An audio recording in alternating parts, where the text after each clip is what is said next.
Good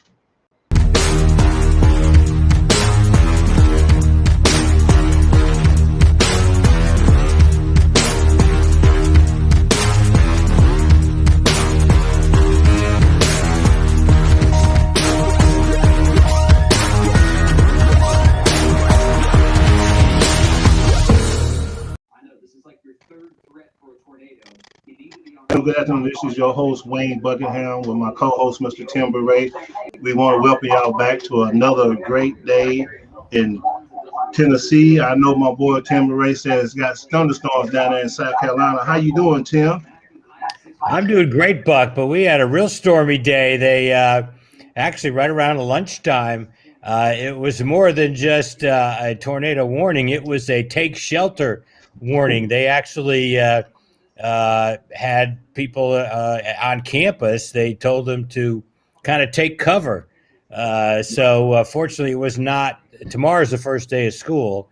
But yeah, everybody for about an hour had to kind of prepare. About a year and a half ago, we had a real bad tornado come through right where I live in Seneca, knocked down 1,000 trees at the division where I live. So I think people were taking it seriously. It's now going through Greenville. So, but I think everything's going to be okay. But it was just an unbelievable amount of storms. Right. I saw the news where it was real bad down there. I was like, well, man, I hope everybody's good.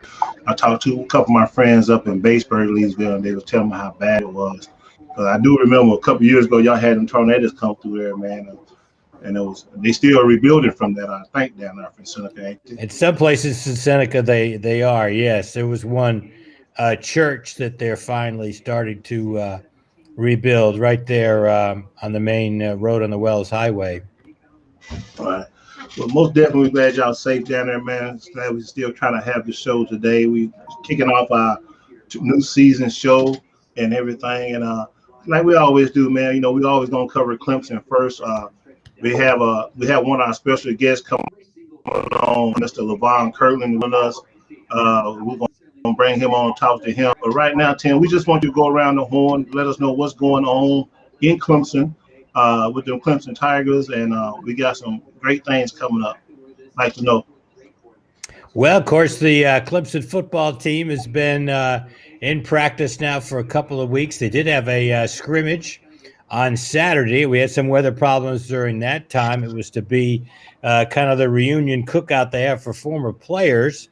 But then that got moved later in the day so Coach Sweeney could go to Bobby Bowden's funeral. But unfortunately, when we moved it later in the day, it moved it kind of into storm time. So they ended up having to scrimmage inside, but they did let all the former players who came to witness it. So I think a lot of them had a good time, a good fellowship. Saw a lot of former guys come back for that. But practice has been going well. Uyunglele has been looking good. Of course, the big news last week was getting Justin Ross back at practice, arguably going to be the best receiver in the ACC. And that was big that he was approved. Now, he still hasn't taken a hit yet, but there'll be another scrimmage coming up, I believe, on the 19th. He'll kind of be full go for that. And it's we're very excited to have him back. Defense has been looking good. James Skalski.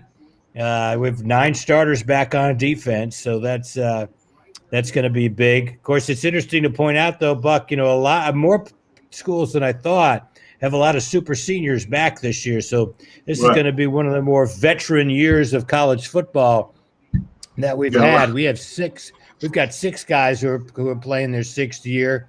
But I know Ohio State's got 4, Texas A&M's got 4 or 5 guys that are taking advantage of that extra year. I would look back at the 90s. If we could have gotten 6 years out of LeVon Kirkland, that would have really been good. We might have won a couple more national championships. Might have. Hey, you sure you ain't got no eligibility left?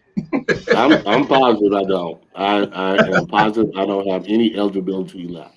But We got 40 games out of Levon, so he was yeah, you got a lot of games out of me. We got four year starter, so a lot of tackles, so that was good. Let me just finish up a little rundown on what's going on in the other sports. On the golf front, Jacob Bridgman got to the final 16 of the U.S. Amateur this past weekend up at Oakmont. Played very well. Had two thrilling wins that he won on the last hole of match play. And then he got eliminated in the round of 16 by a guy from North Carolina named Austin Greaser, who went on to reach the finals as a really good player. Soccers have started in their exhibition. They each played an exhibition game. Both won. Both are ranked in the preseason top 7. So right now we've got football, men's soccer, and women's soccer all ranked in the preseason top 7 in the country. I'm sure golf will join them when that season starts in a couple of weeks. And down the road, you're going to have some other sports, including softball, which is the rising sport on the Clemson landscape. So, but other than that, we really haven't gotten going to just a lot of teams in practice yet. We'll start playing some soccer matches in addition to football coming up in the next couple of weeks. So most of the kids, let me ask you this, Tim, most of the kids made it back to campus, start up tomorrow? That's correct. Yeah, they do an interesting thing now, in that they really spread out when people come to check in or move into on campus. We've got so many people on campus now. They've smartly kind of divided up. You might remember that, when you guys were in school, they would the students would move in on a Saturday and Sunday. Usually it was the same weekend we had picture day in football. So you had fans coming back for the picture day, and then we had other students who were trying to move in. It was quite a crowd. So they spread it out really over 5 or 6 days now. The students, especially the freshmen, have assigned times when they actually move into their dorms. So it's a pretty good way of doing it. But yeah, school starts tomorrow. Oh, okay, that's good. That's good. I remember back in those days, man. Hey, how you been, man? Can you hear us? I can see you too. It sounds like we got somebody else on the line. Yes, I can hear you. Tim, his phone must be froze with that weather down there. Hey, Tim, can I tell you something though? Tell me. That was my favorite day of the year. Lamont, when the students came in. Can you hear us, Lamont? I can hear you. Okay. I hear man, how fine. You been going? How you been going down? Y'all been safe down there where you live at? Yeah, we're fine. We're fine.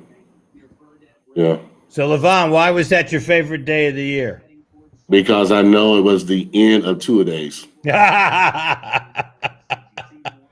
That's why it's my favorite day of the year. Now they don't have 2-a-days anymore. Yeah, I know that. We should be all right. I tell you, man, it's so different now. How things? It's so different now. We fine? Okay. Buck, I'm hearing another voice. So, we got somebody else on the line. Where you located at?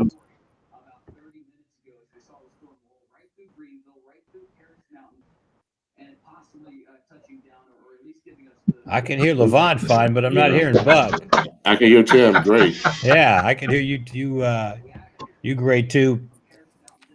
Hey, Levon, before we start into talking about the upcoming season of the game, tell us about what you're doing with the South Carolina Football Hall of Fame. Well, Tim, we just finished 2 of our ceremonies. No, one was the Bridge Builders. Levon, I think it's just the weather. Okay. It's got like a little feedback to it, and everything.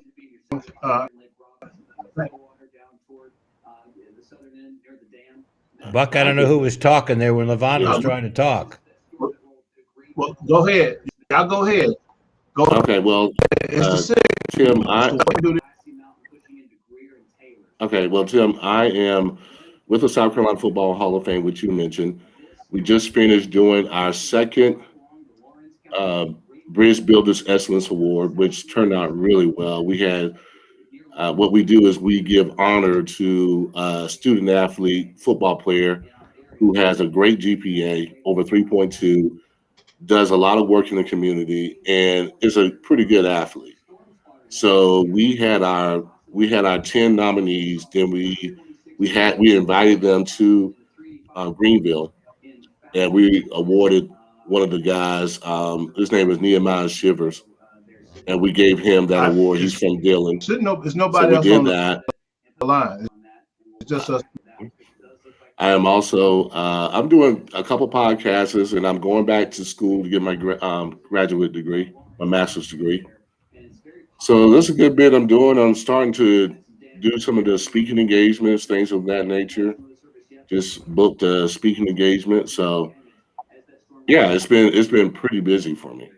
It really has been. I've been pretty impressed with the amount of community service the South Carolina Hall of Fame is doing. Oh yeah, thank you so much. I feel like now people are understanding what we are all about, knowing that we want to educate, empower, and encourage our students for not only college success but also career success as well. So it's a nice little niche that we got for ourselves, and we just want to make sure that at some point in time we want this to be the bridge builder to be the Heisman Trophy of high school football in South Carolina. We also do our Blanchard our Blanchard Rogers Award, which is the two gentlemen that won the Heisman in South Carolina. And so we give that. I think we gave that to Edwards this year, the running back out of South Carolina. Before that, we've done. I think we've given it to Trevor, also Travis Etienne, Deshaun Watson, Mason Rudolph. So we've had a pretty good collection of who we give those awards to. And then we do our ceremony for our Hall of Famers, and which is good. The headliner was Steve Spurrier. He was entertaining. I actually sat. My table was right beside his table, so that was interesting. The thing he wanted to talk about most was the Duke game versus Clemson. When they beat us, we're undefeated. Yeah. So I had to hear his rhetoric. But other than that, yeah, so kind of busy. Kind of busy. Want to even get, I want more. I do. So That Duke game in 1989 was one of the strangest it was a strange game. games that I've ever witnessed. We were up at the half, 17-0, kind of dominating them, and then they came back. They had that great running back, had a great. Randy Hopler. Is it yeah. Randy? Yeah. Yeah. And as I remember, I think we had 5 interceptions and lost the game. We had 5 interceptions, lost the game. I got an interception. I think Dexter got one, but he fumbled his, which gave them the ball back. Right, yeah. I think somebody else fumbled an interception too, but maybe it was just Dexter. No, I think there were 2. I think there were 2. We gave it right back, which is just right back to him. Weird in itself. So, yeah. Yeah, it was a strange. And then plus at Wallace Stadium, you got to walk a mile from the locker room to the playing field. Yes. It's like a mile run. That's still the situation. That's still the case. But they have spruced it up a little bit from when you were in school. So I hope so. Goodness. Yeah, absolutely. Yeah, I thought that team, we had a chance to at least get a national championship. We lost to the 2 worst teams at the time. I guess we didn't know how good they was. Georgia Tech was. They were pretty good. But you're right. At the time of those games, yeah. Now Duke went on to be co-champions with Virginia. Yeah. And we lost on homecoming to Georgia Tech. Yeah. And at the time we thought, oh my goodness, this is terrible. But the next year they won the national championship. So we lost to them by 2, maybe. Lost to them in 1990 by 3. But you're right. It was a close. Yeah, it was a very close game. That was the only homecoming game Danny Ford lost in his his career. So, but yeah, no, there were some great teams there. Buck, I know I saw you calling me, but I don't see how I can answer the phone and talk to Levon at the same time. Are you back with us?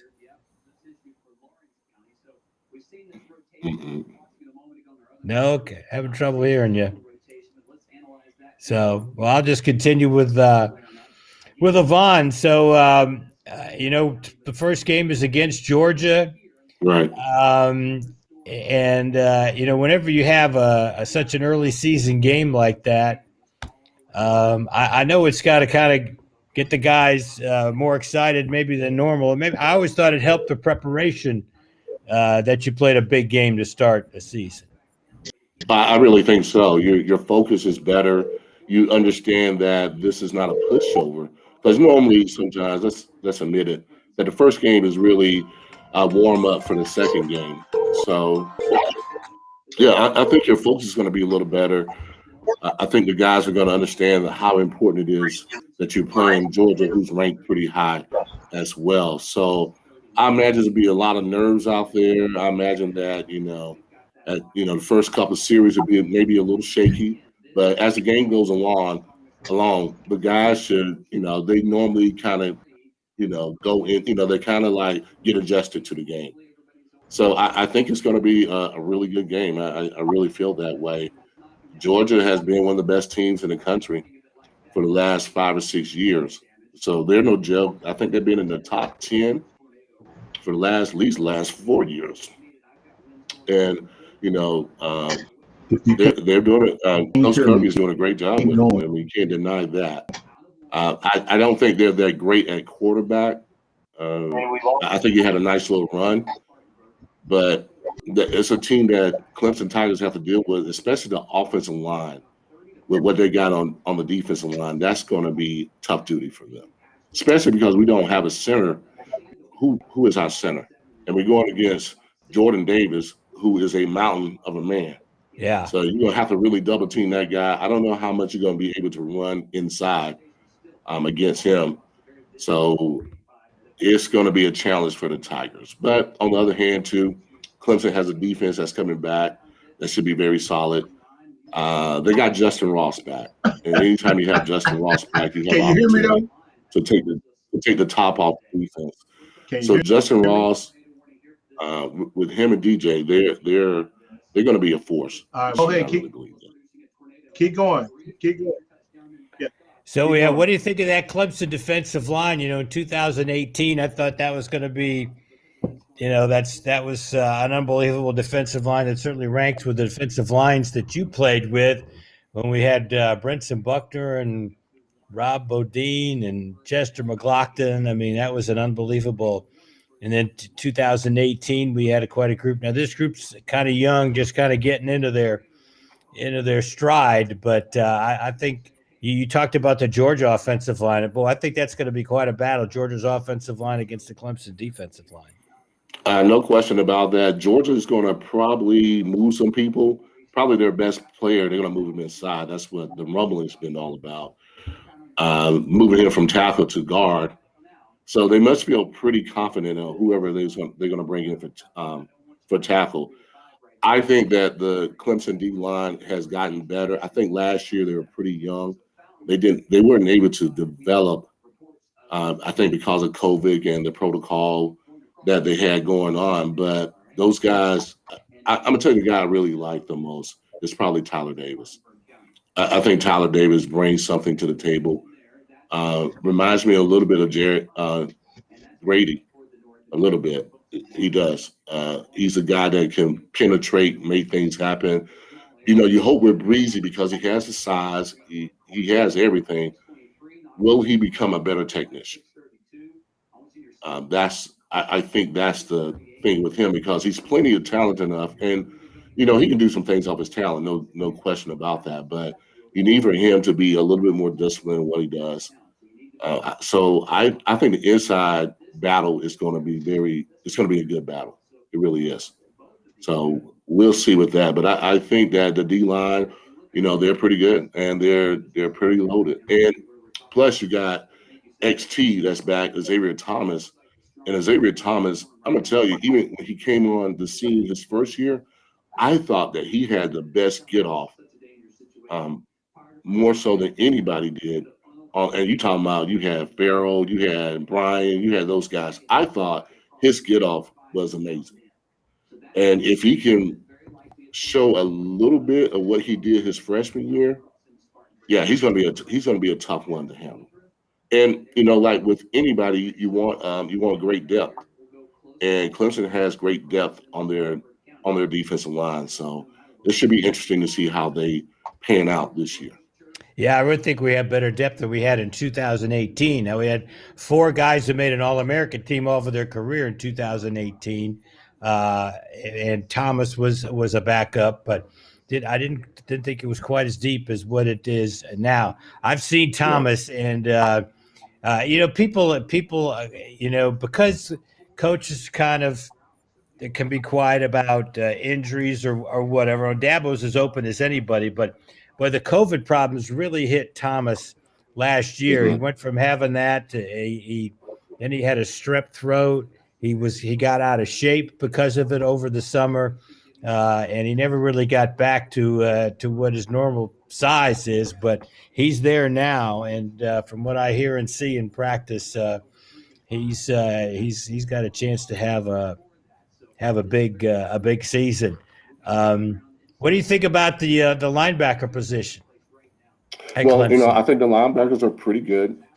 I think that Scalzi give them a veteran player that understands the defense probably just as good as Venable does. So you always need a guy who can line you up well and a guy who can make plays. I think that Trent Simpson is an upgrade to what we had last year. I really do. Nothing against Mike. Was it Mike Jones? There's nothing against him. Mike Jones. Yeah. But I think Trent brings a little bit more to the table. He's a little bit more rangier. He can make plays. I tell everybody he kind of reminds me a little bit of me my freshman year. He'd make plays, but now it's about being in the right position, understanding what's going on around you. If he can do that, he can really light up the stage. Clemson linebackers have always been solid. I wouldn't say they're the cream of the top, but they're pretty good. They're pretty good, and they got some young guys behind those guys that are pretty good too. The Hammer's son, Trotter, I heard some really good things about him, and he has a pedigree with his father was a straight cold killer. So they have some guys that they're going to be able to develop into really good players. So yeah, I think their linebackers are going to be solid. With his dad in Philadelphia. No, I replaced his dad because he went to Replaced his dad. Washington. Okay. Yeah, and they brought me in, and I took his spot. But he came back to Philadelphia and had a really good season. That goes to show you, man, the grass is not always green on the other side. Yeah. Yeah.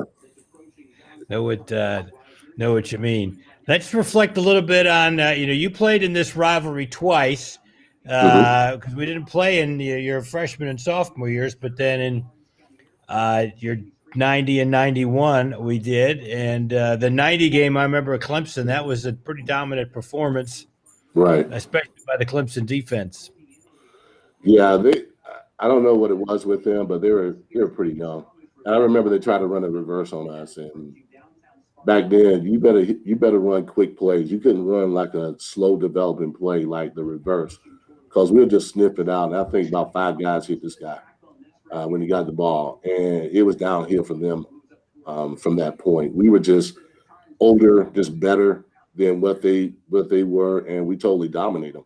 And then the year after that, we started off the season pretty good. We just beat Georgia Tech. Georgia Tech was a really good team, and we played Georgia, and we just couldn't get it together that night for whatever reason. They ended up beating us that game, but I just remember that the Georgia Clemson rival was something to behold. I remember one of my favorite games, and I wasn't even playing. I wasn't even on the team. It was 1986 when Clemson beat them in Athens. That was a great game. That's a game that I could watch over and over again. We had dominating running backs like Kenny Flowers, Flagler. We had some guys, man. It was a good game, and Treadwell was clutch. That was a clutch 48-yard field goal. Most guys most kickers, especially back in that day, they would have missed that one. But he nailed it right down the middle, and that's my favorite game. And I always thought that a Georgia Clemson game was something special. It's too bad they don't play all the time, but I thought that was a very good game. I can imagine you have to play this game on a neutral site this time because I don't think it would be fair to play Clemson or Athens. But yeah, it's a great game. It's a great rivalry. People don't really look at it that way, but I think it is. I think it's one of those rivalries that is better than most. Yeah, well, of course, when you were in school, and between 1977 and 1987, the two teams met 11 times, and it was 5-5-1, and there weren't a whole lot of total points that separated the two. And I got to believe that playing those types of games helped in recruiting, probably for both schools. But I got to believe you kind of just said it, but playing games like that against Georgia was one of the reasons you came to Clemson. Oh yeah, no question. Yeah, that game was on ABC, and you watch that game, you're like, man, this is kind of cool. I would love to be a part of that. And my 87 year when I was redshirted, we played them, and it was another close game. And Treadwell again kicked a field goal that helped us win the game. It wasn't as far this time, but that game was a battle. I mean, we had to come back from that game. I think Terry Allen made a terrific run that kind of put us in field goal position.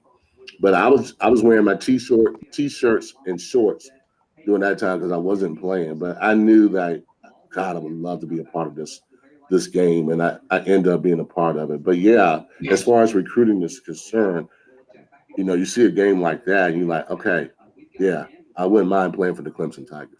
And, we end up having a really good class that year. Oh yeah, really good. Yeah, Clemson was so good in the 80s. We were redshirting Pro Bowlers. Yeah, exactly. I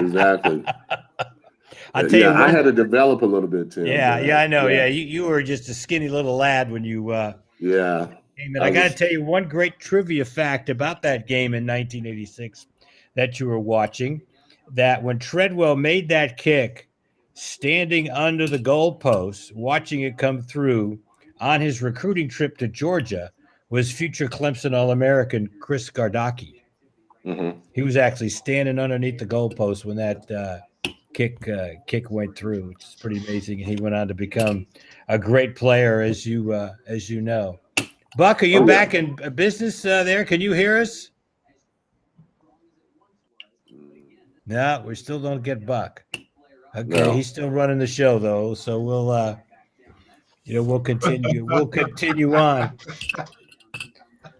Levon, tell us. I do have one other question to go back to your to the Hall of Fame. There's probably some people watching this and want to know how how people get nominated for the Hall of Fame and the different awards. I mean, can people who are watching this now nominate people, or is there a committee? How does that work? Oh yeah, no question about it. You can nominate both, really, with the Bridge Builders Excellent Award. You can nominate someone there. You can also nominate someone that you feel should be in the South Carolina Football Hall of Fame. I think. So can y'all hear it's me? Definitely that. We kind of. Yes. Can y'all hear me? Yeah, I can. I just heard somebody, Buck. Yeah. Not sure who that was. Keep going. Y'all doing a good job. Okay. All right. I can hear you now. That's good. Okay. That's good to know. All right. Okay. So, Levon, what do you think about a name, image, and likeness? And I bring that up because I went through with a lot of terrific players like yourself. We kind of promoted you and Ed McDaniel as Mr. Inside and Mr. Outside. Do you think back today, what it would have been like, or what do you think of name, image, and likeness? Wow, I think it would have been a disaster. To be honest with you, and the reason why I say that is because we had no. All right. Unlike what I'm here. Just keep going, y'all. doing a wonderful job. Unlike what Clemson does today, I think they prepare their students for life skills, and they help those guys understand why those are so important. And I feel like if you go to Clemson, you can handle a little better. You have a little bit more education about money. I just don't think we were ready for that. And of course, we were not ready for that. I can't imagine. But I think it's good for the kids now. But I, I think it does have some issues. I think, how some kids will handle it is going to be a problem. What happens if you're not playing as well? Will the company let you go? I mean, there's a lot of things out there. And as a young man, if somebody kind of like messes with your confidence, then that's a big deal. I feel so. I think there's some issues with it. I'm glad that these guys are able to make money off their likeness, but I think it's not as easy as that. I think that it could be a little tough for some kids and how they handle the whole situation.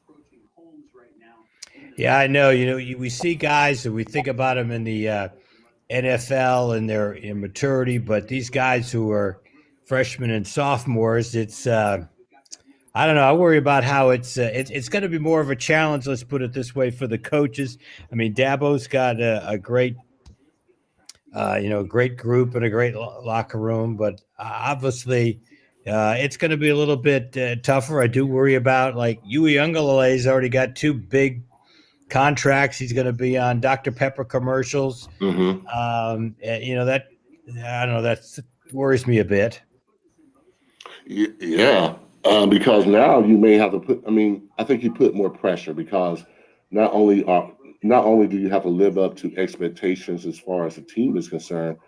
Now you're trying to live up to expectation for this company that's sponsoring you.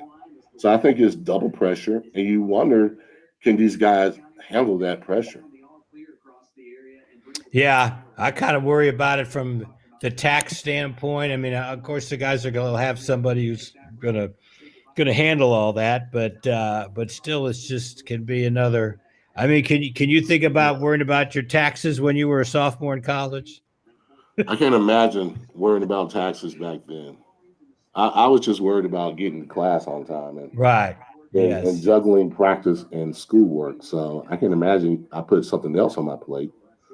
Um, something like taxes, and now you got to kind of balance a budget.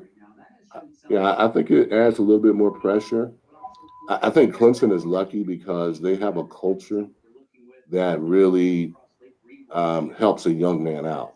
And folks, I know you think that we're just going on about Clemson, but the Paul Journey by Jeff Davis has really been a big time help for these students. It gets them to see life in a different way.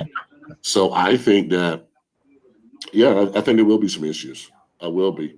And then, um, what if a business that's not a great business approach a guy and you sign something? They're not a good business. They're shady. How can you prevent that from happening? The high school student is going to be craziness. The next 4 or 5 years, man, it's going to be outrageous. Yeah, and the other part of it, I get a little concerned about is it's still not clear to me about the rules to which alumni who have businesses can hire these guys. I mean, I guess they can. But you would think that um, they're just alumni are going to be so much more involved Yeah, in the whether they're going through the coaches or not. I mean, they're not supposed to go through the coaches, but all these things, all these deals that the athletes strike in name, image, and likeness are supposed to be done on their own. And but there's got to be some kind of organization or structure to it. And you're right. The point you just made, I worry about the guys getting taken advantage of. yeah. I think you have to look at the good and the bad. I think most people look at it like, oh, now these players are getting paid. Is good. Is great for them. But I don't know if you looked at the whole issue, the bigger picture. All of them won't handle it very well. And then what happens then? How do you structure that? Like I said, there's going to have to be stuff done in high school on how to handle the NIL. You're going to have to teach that early. You can't wait anymore because some of these guys are 5 stars coming out and they're going to get deals, And I mean, it's the good old days, I think. Yeah. It's the good old days. That's crossed my mind too. Buck, do we need to take a commercial? I forgot about commercials. We're 40 minutes in and we hadn't taken a commercial. So you want to take a commercial? Yeah. Can you hear me? You're kind of delayed, but you're kind of delayed. Tim, can you hear me? Yeah. Can you hear me? Yes. See, I'm scared to take a commercial and see what they play or not. I got you. Okay. Well, I don't want to mess up the interview. It's going very well. Okay. Try to play a commercial. It might, I don't know, because it's a storm. Levon doing a wonderful job. I know it's delayed and everything. Can you cover who about the Georgia? I know you're talking about the Georgia and Clemson rivalry, but what do Clemson got to do to win this game, Levon? Well, just like most. What do you think Clemson got to do to win this game? September the 4th. Look. Okay, I think that you got to be able to be balanced. Yes, we can hear you. We got you. Yeah. Okay. I think that you have to be balanced in what you're doing as far as the run and the pass is concerned. You don't want to be one-dimensional because I feel that if you're one-dimensional, you're easy to play. And they'll be able to send, pass rush or whatever. They do have a good defense, but you got to be able to mix it up a little bit, do things on first down that you normally don't do. Just get them off their path because they've been studying you guys for the longest. So they have a feel for what you're doing. I think you mix it up and you throw them off schedule. And defense, I'm gonna tell you, it's harder to play because it's so much energy. So if you can get Georgia running around like crazy, you have an opportunity. Levon, there seems to be such a difference now in the game from when you played, even when you played in the NFL. Now, of course, the NFL had a lot more passing than in college did, and that continues today. It seems like the big defensive players are becoming, or the better, more important defensive players are becoming the guys who are referred to as positionless players. And Right. I kind of almost look like you were kind of like a positionless player to some extent when you played at Clemson. Yeah, I think that you got to have a guy who is multiple, who can do different things. I don't think nowadays you can just have a guy who specializes in stopping the run. You can't do that because most teams are just like, okay, he's out there, let's throw the ball. You can't really be one-dimensional. So I think that's why you see guys who are kind of hybrid players. They might have played safety in college, but now they're playing linebacker because you need a little bit more speed because they spread out the field a little bit more than when I was playing. So you really are searching for guys who are, God, how can I say this? I think multiple athletes. I think nowadays they're looking for guys who are not only playing football, but they're playing basketball or running track or something like that. I think that was the formula that helped us be as good as we are at linebacker. All the linebackers were kind of identical. There were guys who were a little underweight, but guys who can move, guys who are really good athletes. And I guess they felt like we can get them bigger and we can get them stronger. And, you can still keep that same speed on the field. So I think you have to be that way nowadays on defense because they throw the ball so much. Yeah, but you're right. And we kind of had guys like that in the 90s. I think that's why we were so good. But you're right, the undersized part. I remember Doug Brewster going into his junior or senior year. In the summertime, he used to set the alarm for 3:00 in the morning and make himself a peanut butter and jelly sandwiches that he would eat at 3:00 in the morning. It's so funny because Doug would have been drafted now these days. Yeah, He would you're have been right. because he was a smaller guy. God, I don't think Doug was he 200 pounds? I don't know I that he don't, was. I don't know if Yeah, he was 200 pounds, but he was yeah, a heck of a linebacker. and he could hit. He can hit, he can play. I mean, he made plays. He was a guy that I thought could play, but everybody's kind of in. They kind of put you in a box sometimes, and they're saying like, if you're not, if you don't weigh this, or if you're not this height, or you don't run this fast, then you're not a capable player. To me, that's just not true. You have to really examine the guy and see what he brings to the table. Absolutely, absolutely. And we had we had kind of those types of guys in the secondary. Everybody talks about when you played the defensive line, the linebackers, but we had a really good secondary too. In 1990, Arlington Nunn, I think he had Very true. four pick sixes. Yeah, yeah. It's because that pressure we are providing That's for him, right.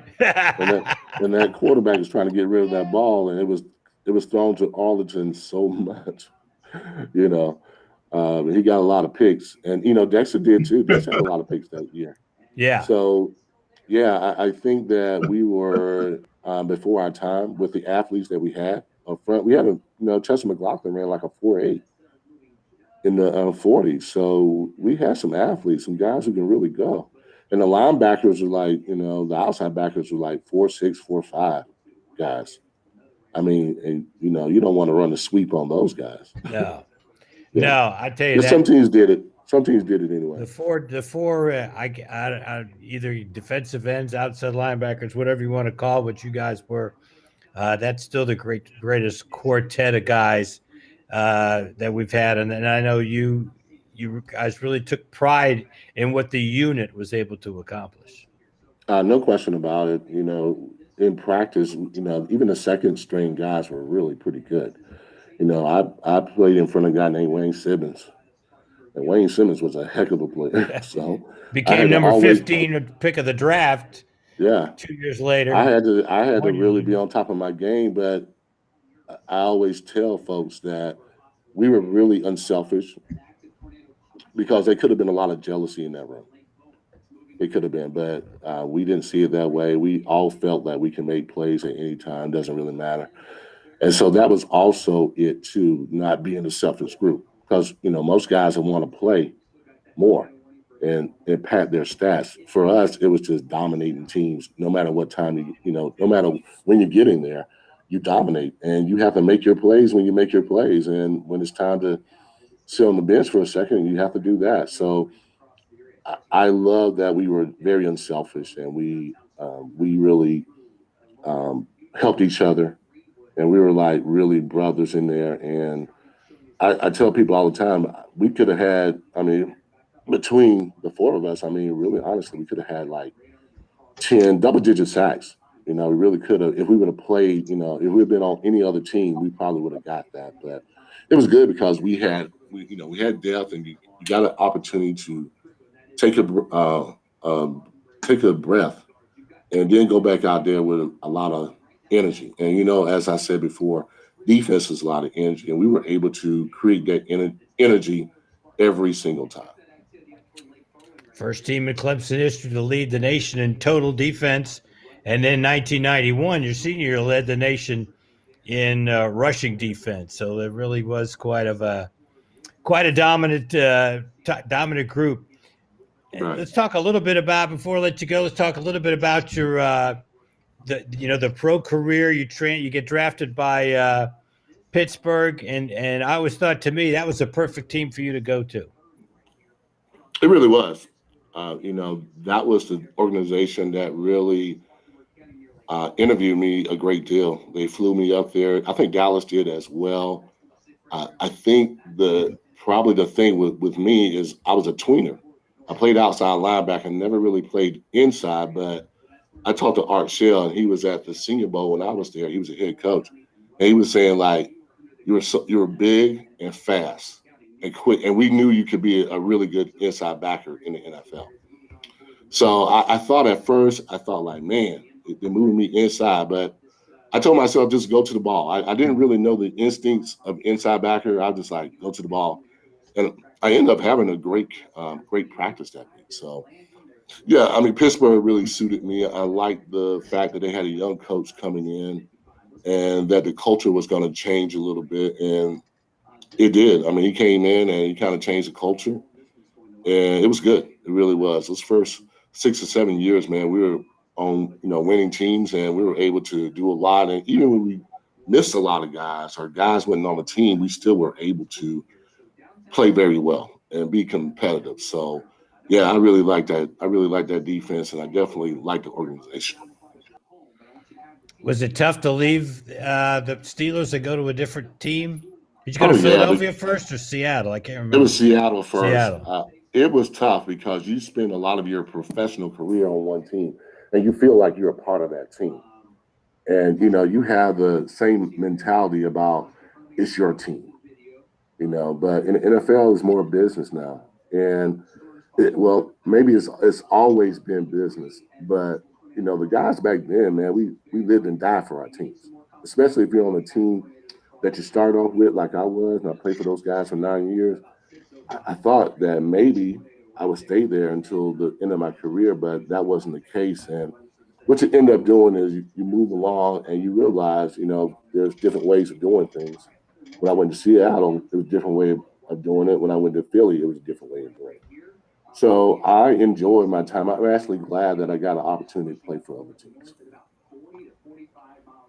So it's a little bit different things of how it was done. But I always look at the NFL teams that have the great heritage like Pittsburgh has, and I always just kind of thought there was a little bit more camaraderie and that type of thing with the Steelers or some of the other teams. I thought that was always a positive for those teams. Yeah, I think that's the reason why they went with Bill Cowher, because they wanted to keep it going. I think Coach Noel might have coached a little too long, and sometimes the message gets old. And sometimes you need a fresh message, and you need somebody who can motivate the crap out of you. I mean, and he was able to do that, but he was also able to get the most out of every guy. And that's what I liked about him, because his youth actually made him a player's coach. He's only 34, I believe. So he had the pulse of the players, and he tried to understand them, and he tried to have individual talks with those guys, where some of those coaches were like, nah, no way. Or they wasn't trying to be a player coach. They were just trying to be hardcore. And if you can survive the hardcore, I guess you're on the team. But I thought he was really good at understanding the players, knowing when to push buttons, when not to push buttons. He really had a connection with most of the guys on the team.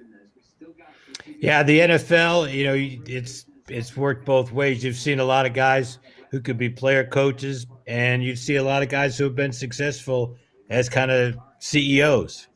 Right. Yeah, I mean, like I said, it can work various ways. You can be a coach that's more of a player coach. You can be a coach that's more of a CEO. I think really the thing you have to be is authentic. If you're not authentic, then players will sniff that out. They're just like, he's not for real, so I don't trust him, right? And that's the worst thing you have as a coach, as the team don't trust you. I give the Tim Tebow example. Tim, as great as he was in college, he just wasn't a pro player. And for him to come back and to play a different position, just it was going to be tough. And I think if Urban would have kept him another week or so, or kept him to the end of the cuts, I think that wouldn't have went so well with some guys. Yeah, and he probably understood it, and that it was, and what you kind of said, your credibility with your players is the most important, and he probably thought it reached the point where it was hurting his credibility with his own team, and Right. and luckily that's not a veteran team. I don't know if he could do that with a veteran team. Bring in a guy like Tim Tebow and say, okay, he's legitimate and he can play tight end. I mean, players now. Right. Right. If he was just on the team there for a while to be a mentor for Trevor, if people do that or not, but at least for a while. So, but well, my problem with him being such a leader is he hasn't done it enough on that level to right, really be a leader. right, Nobody wants to hear your rah if you're not good yourself. right. Yeah, most times when players like that want to be outspoken and want to present leadership, it doesn't work because the other players understand that this guy's not good. I mean, he can't give me any advice, even though he can. I really believe that. But to say, well, we bring him in here for the leadership, I don't know about that. And I watched Bobby Bowden's funeral over the weekend, and that was a common theme with everybody who talked about him was about the respect, and you could tell that came from the credibility and how authentic he was with his players. Yeah, that's always the telltale. If your players love you, then you're doing a good job as a coach. You really are. So Before we let you go, based and talking about Bobby Bowden, so where were you when the punt Ruski took place in 1988? Were you on the sidelines? no, I was out there. You I were was out there. Okay, you Yeah, were I out think I there. was like L3 or something like that. Yeah, I was L3, and I saw this. I thought it was a pull, that was a run, and so I kind of just pulled, and he was sitting there the whole time. He just took off, and I turned my head, and I was like, oh no, it was a heck of a call, though. No, it was a great call. It's the greatest call I've ever seen. Now we've always been told that Coach Ford got a call from Wes Mann in the locker room the morning of the game, telling him that when number 6 went in the game, there was going to be a trick play. Right. Did Coach say that to you guys, or did you know about the play? Nah, I don't recall. I think we were just going after it. We were. Um, it was a good defensive series, whereas Yeah, Vince Taylor had a chance to get an interception. I think if he gets that interception, we drive down the field and score. we win the game. Oh yeah, We win the we would have had game. the ball at the 30-yard line. Yeah. So yeah, I mean, we weren't really prepared for that, Yeah, and we were just trying to get after them. yeah, Because most times people punt. They're the 30. They're gonna punt, and yeah. depend on their defense. They did not do that. They did something unexpectedly, and it was a great game. And it's a game that I thought we had momentum going Yeah. forward. Yeah. The line of scrimmage was the 21-yard line.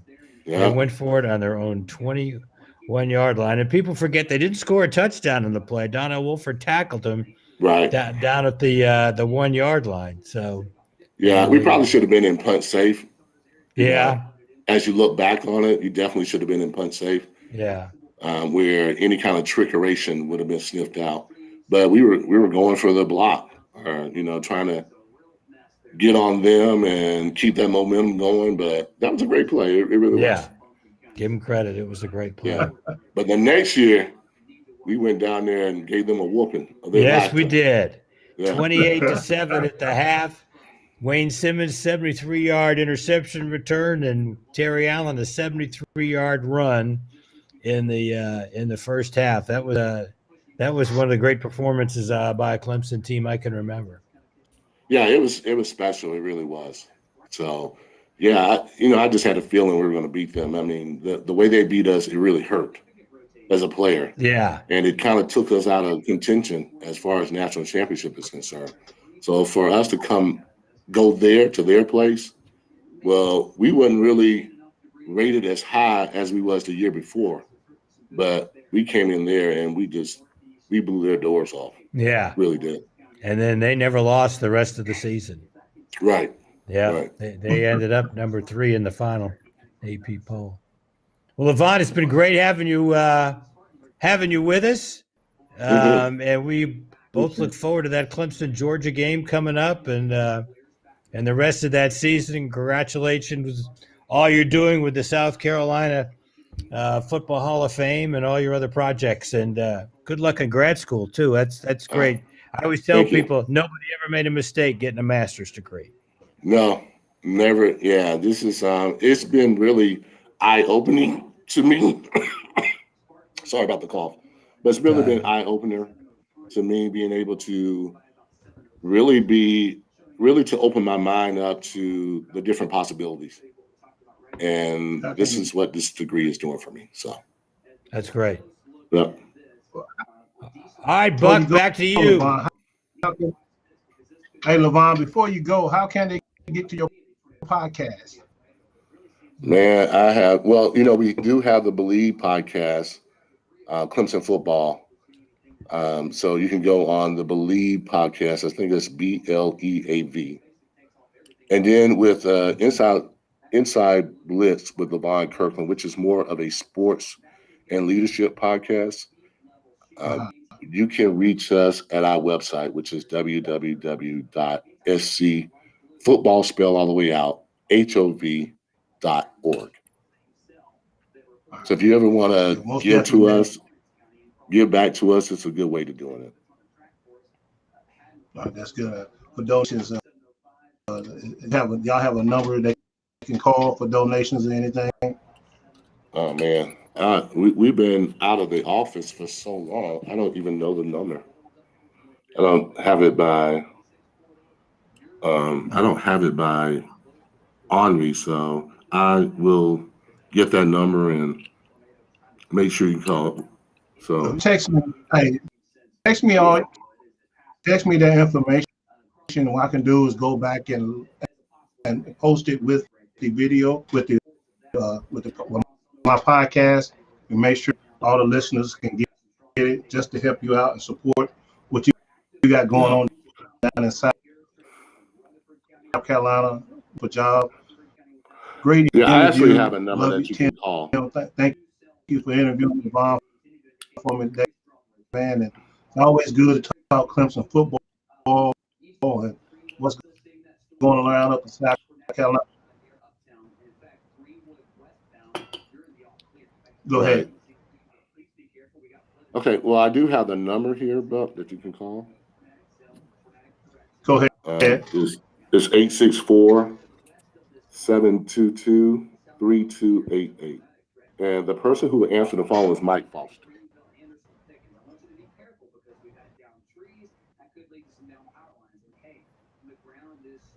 Okay. Very good, Buck. Good job, guys. Thank you for having me on. We'll see you next week, Buck. All right, Tim. See you. Okay.